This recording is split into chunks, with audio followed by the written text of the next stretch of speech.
Buenas tardes, profesor. Mi nombre es Jennifer Vargas y le vengo a presentar mi infografía número 3, la cual lleva por nombre Medición de la presión. El primer tema que vamos a estar abordando va a ser la comparación entre la presión absoluta y la presión manométrica. El primer tema será la presión absoluta, en la cual tenemos que se refiere a una presión de cero absoluto o de vacío perfecto.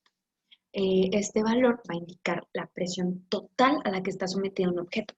Esto quiere decir que tendremos que considerar el total de las presiones que se van a ejercer sobre este objeto. Aquí tenemos la fórmula en la cual dice que la presión absoluta será igual a la presión manométrica más la presión de atmósfera. Esto quiere decir que también la presión atmosférica, la presión que ejerce el planeta sobre cualquier objeto, va a ser tomada en cuenta en esta presión.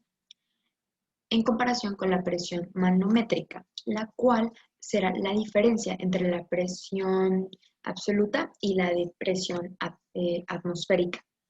Esto se va a aplicar tan solo en aquellos casos en los cuales la presión absoluta sea mayor a la presión atmosférica. Cuando esta cantidad sea negativa, es decir, cuando sea al revés, esta se llamará presión de vacío. Aquí tenemos la fórmula en la cual la presión manométrica será igual a la presión absoluta menos la presión atmosférica. Esto quiere decir la presión absoluta de cero o de vacío perfecto menos la presión atmosférica que ejerce la Tierra sobre cualquier objeto en ella. Usted nos pidió pues la comparación y básicamente sería que una es una suma y otra es una resta de presiones. Y en una se va a ver una diferencia y en la otra se va a ver el total en la que está expuesta. El siguiente tema a tocar será la relación entre la elevación y la presión. La elevación será la distancia vertical entre un nivel de referencia a un punto de interés. Este puede ser arriba del punto de referencia o abajo de este. La fórmula la tenemos aquí, la cual será el cambio de P. No encontré un triangulito, entonces debería de fingir ser un triangulito. Y este va a ser igual a Y por H. En esta relación podemos tomar como referencia el ejemplo de un submarino abajo del nivel del mar. Aquí tendremos que el punto de referencia será el nivel del mar y el punto de interés pues será más abajo de él, a donde va a bajar este submarino. La elevación, o en este caso la depresión de este objeto, será lo que tomaremos en cuenta. Podemos ver que mientras más abajo vaya el submarino, más presión se va a ejercer sobre este. Como resultado, podemos observar que mientras más abajo, a nivel de mar, sometamos un objeto, más presión se va a ejercer sobre él. Podemos tomar en cuenta ciertos experimentos que se han hecho con cabezas de unicel, simulando ser una cabeza humana, la someten a presión bajo nivel del mar, bajándola con ayuda de un tubo, pues obviamente muy largo, y mientras más abajo vaya la cabeza de unicel, más pequeña se va volviendo. A cierto punto, cuando sacan esta cabeza, en vez de ser una cabeza de tamaño promedio normal, termina siendo una cosa pequeñita del tamaño de un puño. Esto comprueba que comprueba el punto de que mientras más abajo, más presión va a ejercer el objeto. La siguiente será la paradoja de Pascal. En esta se habla acerca de la presión ejercida sobre un fluido incomprensible. Habla de que en equilibrio dentro de un recipiente con paredes indeformables, la presión que se ejerza se va a transmitir de igual intensidad en todas las direcciones y en todos los puntos de este fluido. Este hecho parece contradecir el sentido común. Sin embargo, este resultado encuentra una aplicación y explicación muy sencilla si se le aplica el principio de Pascal. Podemos tomar como ejemplo un vaso de agua en el cual podemos aplicar una presión directa con una prensa y tendremos como resultado que la presión que va a ser sometida a este fluido será en iguales direcciones e en igual magnitud en todos los puntos que tenga este fluido. Entonces ahí pues se comprueba esta paradoja de Pascal o se ejemplifica para ser un poco más exacta o más entendible para la gente. El siguiente tema será la presión expresada como altura de una columna de líquido.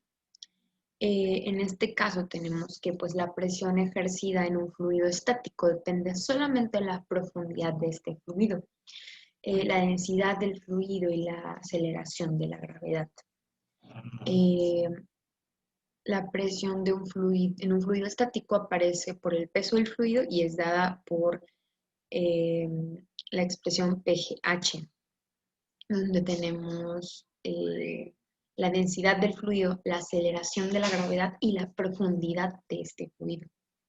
Tenemos como consecuencia que debido a la facilidad de visualizar una altura de columna de un líquido conocido, se ha convertido en una práctica bastante común el establecer todo tipo de presiones en unidades de altura de columna, como los mmHg o CmH2O en caso de que pues, sea agua, etc.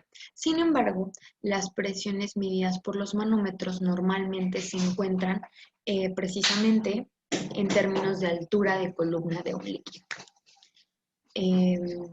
Pasando al siguiente tema,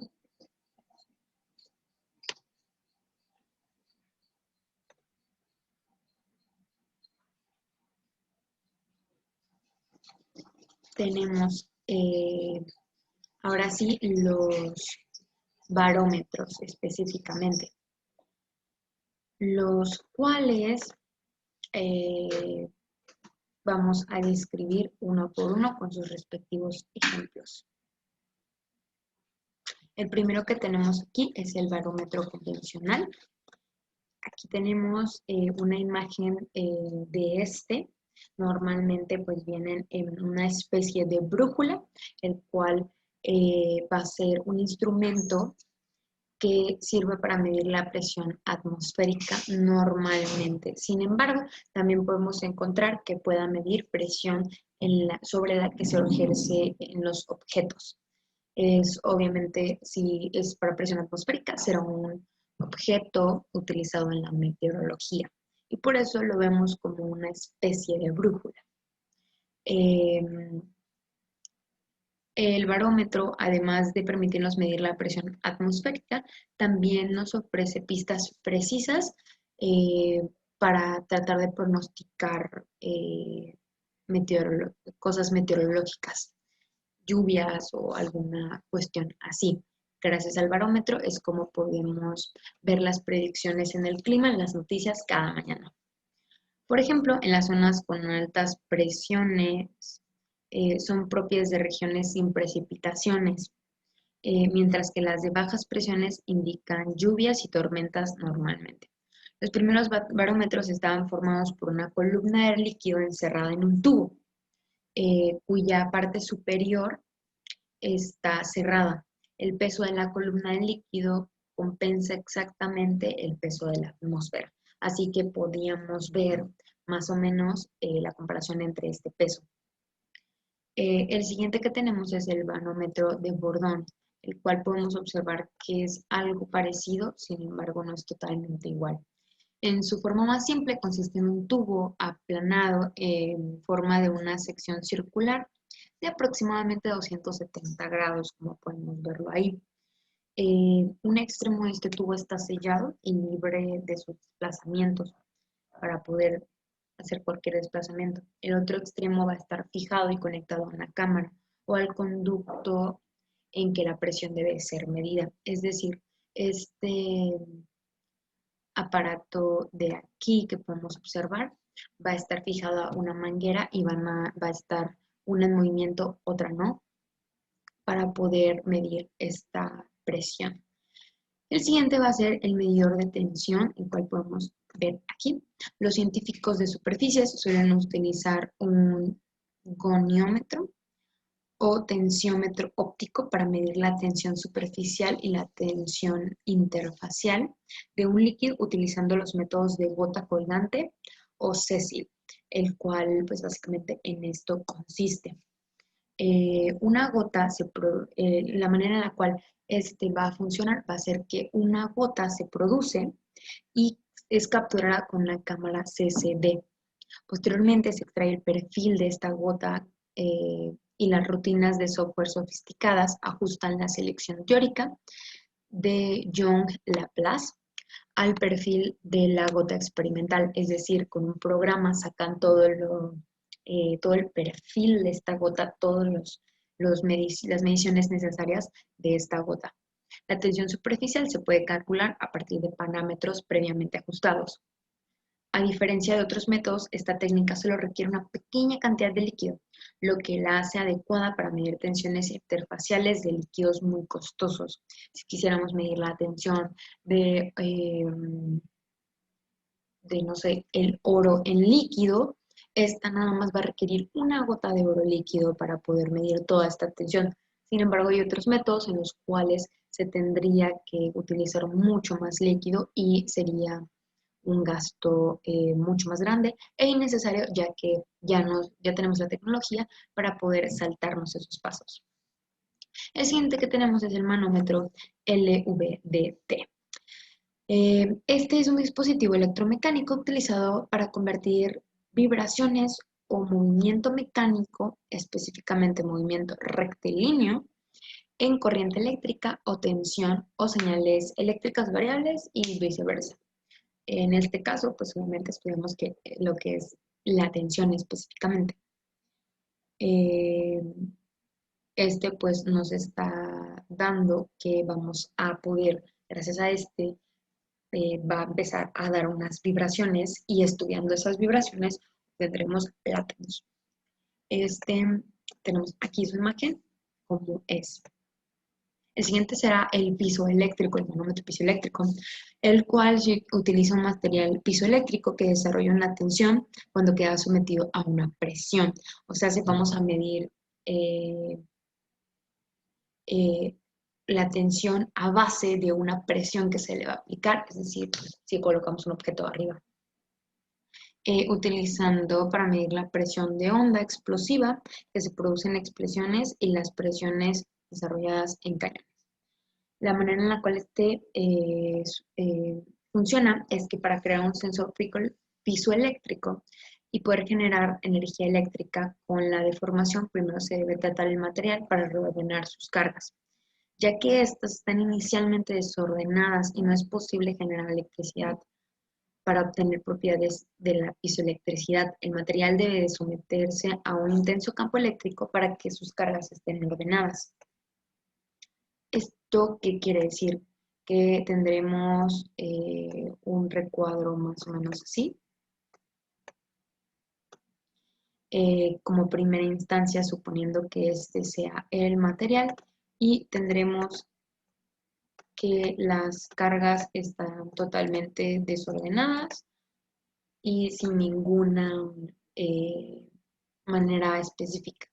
Sin embargo, una vez sometido a este campo eléctrico fuerte para poder ordenar todas estas cargas, tendremos como resultado que todas estas cargas van a ser ya súper ordenadas y las veremos ya bien acomodaditas de esta forma, todas las que haya, claro, esto bien derechito, pero básicamente vamos a tener eso como referencia. Una vez que todas estas cargas estén ordenadas, como ya se lo describí, vamos a poder quitarle el campo eléctrico a las cargas que van a quedar libres. Y esto y cuando esto se ejerce una presión o deformación, estas se vuelven a ordenar generando la carga eléctrica deseada. Con esta carga eléctrica pues vamos a poder medir la tensión que tiene. Un dato importante sobre este sensor es que no debe sobrepasar la temperatura máxima llamada temperatura de Curie, ya que si ésta se sobrepasara y está por encima, las cargas vuelven a su estado inicial, es decir, todas desordenadas, y estos no serán capaces de generar las cargas eléctricas que nosotros deseamos para poder medir las tensiones. Aquí tenemos cómo es que se ve. El siguiente va a ser un resonador de cuarzo. Este va a ser un sistema transductor de presión de resonador de cuarzo, el cual es un cristal de cuarzo que resuena y consiste en que resuene a una frecuencia que depende de la tensión que va a tener este cristal. Específicamente esto sirve pues para que eh, tengamos como base un cristal y podamos ver la tensión de este cristal específicamente. Y por último tenemos el resonador de estado sólido. La tecnología del estado sólido permite que se fabriquen sensores de precisión muy pequeños que son elaborados con silicio.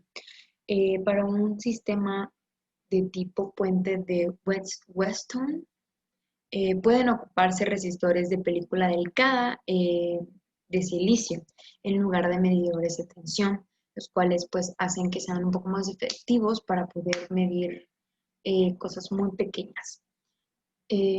Otro tipo utiliza placas cuyas superficies están compuestas por un patrón grabado en silicón. Sin embargo, pues obviamente las de silicio siguen siendo más efectivas. Aparte de que pues podemos ver la cuestión de contaminación, ya que pues silicón no tenemos manera de reutilizarlo y el silicio podría ser reutilizado. La presión aplicada a una placa ocasiona su deflexión, lo que cambia la brecha de aire entre las placas. El cambio que va a resultar será la capacitancia y se va a detectar por medio de un circuito oscilador, es decir, un circuito en el cual haya ondas y no sea totalmente estático. Pues bueno, profesor, esta ha sido toda mi infografía 3. Espero le haya gustado y que tenga una buena tarde. Muchas gracias.